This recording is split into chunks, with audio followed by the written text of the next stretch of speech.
Debat Pilpres Jilid 2 menjadi ajang adu data antara calon petahana Joko Widodo dengan calon penantang Prabowo Subianto.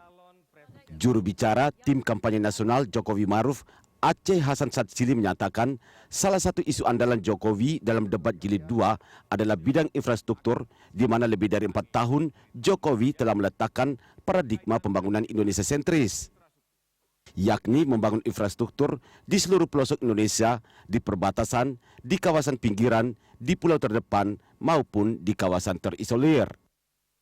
Aceh merinci berbagai capaian pemerintahan Jokowi di bidang infrastruktur, di antaranya keberhasilan pembangunan 3.432 km jalan, pembangunan 947 km jalan tol, pembangunan 10 bandara baru, pembangunan 19 pelabuhan, Palapa Ring yang menjangkau 457 kabupaten, pembangunan 17 bendungan, ribuan embung dan saluran irigasi, dan listrik yang rasio elektrifikasinya mencapai 98,3%. Selain infrastruktur, tema energi juga dinilai sebagai isu andalan dan menguntungkan Jokowi. Tim Jokowi mengklaim selama 4 tahun pemerintahan, Jokowi telah menghadirkan kebutuhan energi secara merata dengan harga yang terjangkau, seperti subsidi energi tepat sasaran dan dialihkan untuk belanja produktif. Jokowi berupaya menciptakan kedaulatan energi dengan penguasaan kembali Blok Rokan dan Blok Mahakam serta divestasi saham PT Freeport. Adapun calon Presiden Prabowo juga sudah menyiapkan data dalam debat Jilid 2. Direktur Materi dan Debat Badan Pemenangan Nasional Prabowo Sandi, Sudirman Said menyatakan, catatan itu menyangkut data statistik secara detail, misalnya data pertumbuhan ekonomi, impor beras, dan impor BBM.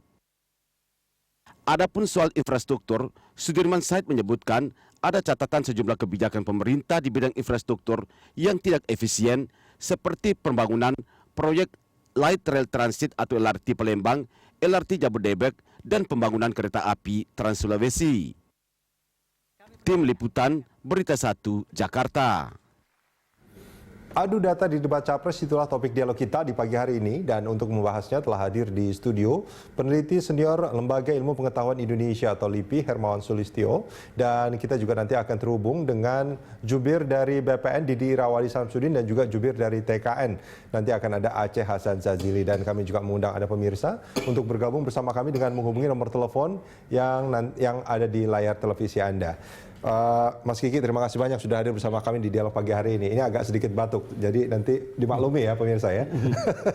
Ini kalau kita nonton debat capres semalam, Mas Kiki, ini kalau dari sisi kualitas debatnya sendiri, apakah ini memberikan banyak keuntungan bagi masyarakat untuk lebih memahami calon-calon presiden mereka menurut Anda? Saya kira iya. Kenapa setiap debat itu pasti membuka sesuatu informasi yang sebelumnya tidak diketahui. Gitu ya. Contoh paling konkret adalah tidak banyak orang yang tahu backgroundnya Prabowo misalnya. Tiba-tiba Jokowi nyerang dengan lahannya 220 itu contoh kan. Jadi publik oh iya. Bahkan para pendukungnya pun meskipun kesel pasti gitu ya. Itu kan kaget juga. Nah, yang masih di tengah, yang masih ragu-ragu, poin-poin seperti itu menjadi sangat penting. Jadi bahan bagi mereka untuk mempertimbangkan. Oke. Nah, ini juga kan sekarang banyak menggunakan data sebetulnya. Prabowo juga sejak awal sudah menggunakan informasi datanya PBB, Bank Dunia kalau saya nggak salah. Bank Dunia ya, kalau yang disebutkan bahwa ada 3 hal yang menjadi poin penting sebetulnya soal kedaulatan di bidang pangan, energi, itu juga menjadi sesuatu yang harus Nah, ini penggunaan data-data ini juga ini menjadi satu ukuran yang menarik menurut ya. Kalau seperti World Bank segala macam, IMF, itu datanya pasti long term. Jadi dia tidak bisa survei setiap hari atau setiap minggu gitu.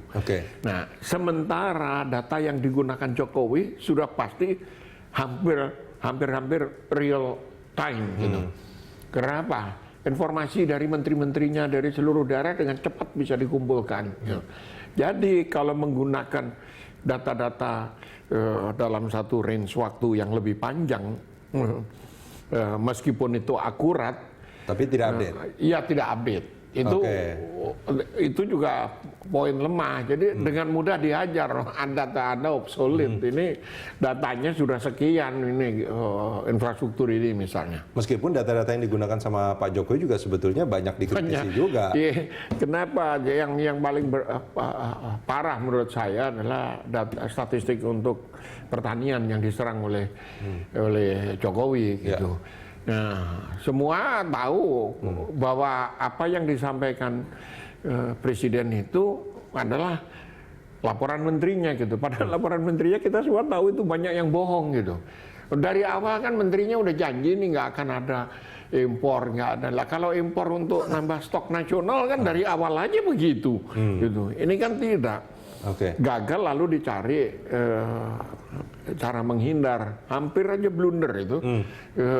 Dan contohnya Pak Jokowi nggak nyebut masalah tebu misalnya, masalah gula. Padahal itu yang ditanya sama Prabowo. Iya, dan Prabowo nggak mau ngejar itu. Kalau dia kejar tebu, masalah gula, mati itu.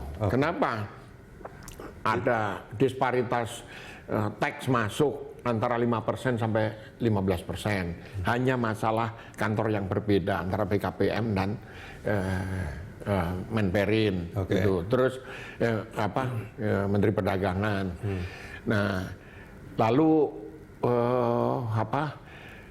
masa panen dan masuknya ini nggak dikejar. Kalau dikejar, dan contohnya jangan beras, jangan yang lain. Beras juga kritikal ya, tapi yang paling kritis dari semua. Kalau jagung memang agak mendingan penanganan pemerintah. Tapi kalau misalnya dikejar terus soal gula, soal tebu, mati gitu. Nah ini menarik sebetulnya. Boleh nggak kalau saya katakan bahwa sebetulnya kedua capres ini penggunaan datanya juga boleh kalau saya katakan nggak sungguh-sungguh menguasai data atau bagaimana sebetulnya? Iya, contoh ini kan Jokowi digebuki nih masalah asap, masalah kebakaran hutan. Itu begitu pengumuman ada berita dari daerah bahwa ada kebakaran, ada asap lagi gitu. Nah, artinya apa? Feedingnya itu mungkin mau dibilang yang penting Pak Presiden seneng gitu kan, selalu begitu ABS gitu deh. Tapi ini jadi blunder, dengan mudah orang mencek wah sekarang ada apa di sana gitu.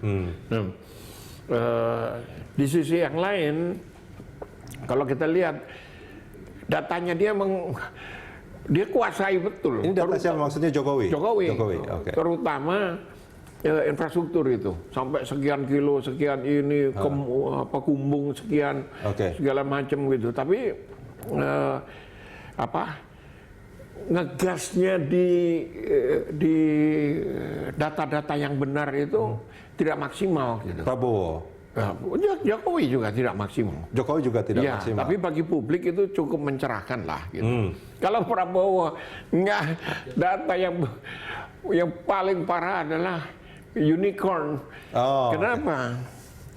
Itu menunjukkan kekurangpahaman beliau? Iya, target timnya Prabowo kan milenial. Karena kalau kita ngomong anak-anak milenial ini akan tabrakan langsung dengan pencitraan tim Prabowo terhadap Jokowi yang deso, tidak modern, dihadapkan dengan Prabowo yang pendidikannya di luar terus, di luar negeri, spektakuler, dengan wakilnya yang pendidikan di Amerika. Ini ada dua orang deso kayak gitu.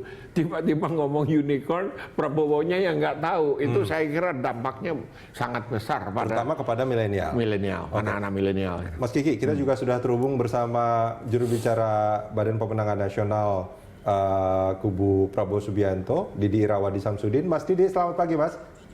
Selamat pagi. Halo, Mas Didi. Halo, selamat pagi. Oke, Mas Didi, terima kasih sudah bergabung bersama kita ya. Di sini ada Mas Kiki Hermawan Sulistyo ya. Selamat pagi. Ya, selamat pagi. Dan juga kita sudah terhubung dengan Aceh Hasan Zazili dari tim kampanye nasional Jokowi Ma'ruf. Kang Aceh. Assalamualaikum. Waalaikumsalam warahmatullahi. Terima kasih Kang Aceh dan juga Kang Didi sudah bergabung bersama kita. Ini kita bahas soal debat Pilpres yang semalam. Saya ke Kang Didi. Ini Prabowo sama Sandiaga puas nggak? Timnya puas nggak dengan debat semalam? Jadi begini ya, saya coba walaupun saya di tim BPN, tetapi saya coba lebih objektif melihat kemarin itu yang disayangkan kami Pak Prabowo itu sebenarnya banyak amunisi yang bisa menyerang balik dan meluruskan apa-apa yang disampaikan Pak Jokowi. Ya. Di dalam pengamatan kami, ya walaupun saya dari tim BPN saya harus objektif ya, di banyak amunisi yang bagus tetapi tidak bisa dimanfaatkan kemarin. Terlihat sekali data-data yang disampaikan oleh Pak Jokowi 01 itu banyak yang sumir dan tidak akurat ya. Silakan itu nanti diuji saja. Kalau saya pribadi sih menantang aja di forum kampus saja. Kalau lebih baik gitu ya. Artinya Kang Didi, kita bicara soal debat yang semalamnya ini. Artinya sebetulnya Anda kurang puas dengan hasilnya ya? Saya kurang puas pada semuanya, tetapi kalau kita bicara substansi debat tentu adalah data-data substansi ya, substansi yang disampaikan Pak Jokowi itu banyak yang sumir menurut hemat saya ya. Kita selalu bisa meyakinkan rakyat.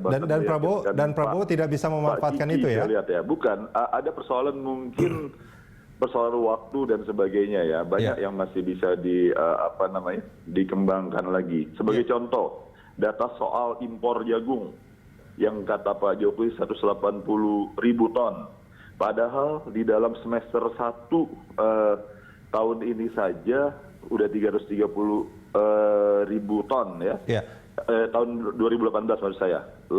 Sepanjang tahun 2018 itu 737.000 ton lebih ya. Lalu bicara soal jalan desa. Wah ini fatal saya kira Pak Jokowi. Yang disebutkan Pak Jokowi itu sesungguhnya jalan yang dibangun sejak Indonesia merdeka, jalan desa sepanjang 100 berapa itu ya? Kemarin itu 190.000 kilometer kalau nggak salah ya. Artinya gini, maaf Kang Didi, maaf saya potong. Artinya kenapa Prabowo tidak memanfaatkan data-data Jokowi yang menurut Anda tadi sumir? Apakah oleh karenanya pada kesempatan ini saya coba apakah kemarin problem waktu dan sebagainya. Oleh karenanya pada hari ini kita siap tim Badan Pemenangan itu untuk mengelaborasi ya, meluruskan ya. Karena ini ya kasihan publik kalau tersesat oleh data-data yang sumir ya. Ini kan nggak boleh ya. Kalau main data ini kita soal sumir datanya itu nanti akan diuji lagi nanti, Kang Didi. Kalau saya potong begini gimana saya bisa menjelaskan? Kalau boleh beberapa hal ini ya. Soal impor beras misalnya ya. Impor beras itu jelas sekali kalau kita ini ada catatan saya karena panjang ini. Soal impor beras. Kang Didi maaf. Impor beras itu mencapai 40 sebenarnya ada catatan saya nih. Lebih dari itu dari yang disebutkan oleh Pak Jokowi, impor beras itu justru produksi beras itu kan kemarin Pak Jokowi menyampaikan 33 juta ton ya, konsumsi 29 juta ton. Padahal data yang benar adalah konsumsi beras itu sebesar 33 juta ton.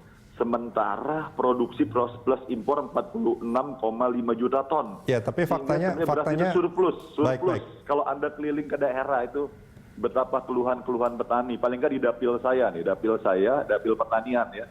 Ciamis, Kuningan, Banjar, Pangandaran. Betapa keluhan soal beras menumpuk di gudang-gudang mereka. Ini menarik. Kang Didi, tapi kita akan bahas soal debatnya dulu. Mengapa itu tidak dilakukan sama Prabowo? Apakah Prabowo itu kurang data? Apakah Ini apa yang terjadi sehingga kalaupun sudah punya datanya, sebetulnya sudah diberikan waktu yang cukup untuk menggunakan data-data itu, tapi tidak digunakan. Saya kira ini waktu masih kurang cukup ya, karena debat dengan atau data yang sudah disampaikan sama Kang Didi itu tidak menjadi prioritas Prabowo untuk disampaikan. Nah ini saya pikir tetap kita harus evaluasi juga ya, tim kita evaluasi ke depan. Tetapi sekali lagi tentu yang lebih substansi ini siapapun yang berbicara itu, entah itu seorang presiden entah siapapun. Ataupun Tentu calon penantangnya ya? Dengan data yang sumir gitu ya. Oke, termasuk juga calon penantangnya, bukan hanya itunya. Ya, tentu Baik. semua pihak. Tetapi Baik. Pak Prabowo kan yang disampaikan kemarin nggak ada data sumir. Baik. So, problemnya apa yang harusnya disampaikan, tapi tidak tersampaikan itu masalahnya gitu. Oke, ya. baik. Pak Prabowo, kelemahannya apa yang harus disampaikan tidak tersampaikan kemarin. Itu yang harus dievaluasi juga. Menurut Anda kenapa tidak tersampaikan? Jika seorang presiden datanya sumir, saya khawatir apakah tim sekelilingnya ini, saya bingung ini, ya. Oke. Kang Didi, kita kasih kesempatan ke Kang Aceh Hasan Sazili ya. Kang Aceh. Ya, saya sangat puas dengan debat semalam. Ya. Karena apa? Karena terlihat sekali bahwa Pak Jokowi sangat menguasai terhadap infrastruktur, pangan, energi, lingkungan hidup, dan sumber daya alam. Dengan data yang disebut sumir tadi? Soal data kita bisa perdebatkan, ya, karena semua diberikan kesempatan yang sama, dan bahkan yang meminta supaya, ya, mengatakan bahwa cukup, saya tidak usah menanggapi lebih lanjut adalah justru Pak Prabowo sendiri. Itu kan terlihat oleh semua rakyat Indonesia bahwa kesempatan diberikan terbuka lebar gitu untuk misalnya kalau memang ada hal yang perlu diklarifikasi terkait dengan data, ya klarifikasi di forum tersebut. Karena pada saat tanya jawab, pada saat saling menanggapi, itu diberikan kesempatan seluas-luasnya dengan format yang baru. Jadi saya kira jangan dijadikan mencari kambing hitam terhadap apa yang terjadi, dan yang paling penting sesungguhnya adalah bagaimana Pak Jokowi sangat menguasai, ya, bukan hanya pada level yang mengawang-awang, tetapi juga pada level yang sangat teknis. Baik. Misalnya soal industri 4.0 atau 4.0, Pak Jokowi menyampaikan bagaimana beliau sangat menguasai terhadap apa yang terjadi pada generasi milenial gitu. Istilah unicorn, istilah fintech, istilah yang memang saat ini memang mengalami kemajuan gitu. Pak Prabowo menurut saya masih menggunakan cara-cara pendekatan yang lama, masih bicara soal peer, masih bicara soal plasma. Itu kan sesuatu yang sudah dilaksanakan dari sejak zaman Orde Baru. Dan Anda tidak melihat itu sebagai sesuatu yang penting? Ya, itu penting, tapi menurut saya itu sesuatu yang memang seharusnya kita harus move on ke masa depan, bukan bicara lagi soal peer dan lain sebagainya. Tapi tidak semua orang di daerah itu menggunakan apa istilahnya tentang unicorn dan segala macam. Justru soal plasma dan peer ini menjadi salah satu soal itu penting. Tetapi kan yang dibutuhkan saat ini adalah bagaimana menggunakan nilai tambah dari pemanfaatan infrastruktur itu untuk kepentingan rakyat. Dan itu dengan secara cerdas disampaikan oleh Pak Jokowi gitu. Baik, Kang Aceh, kita jeda sebentar. Mas Kiki, kita jeda. Sama Pak Didi Rawadi, kita jeda sebentar. Kita akan lanjutkan di segmen berikut.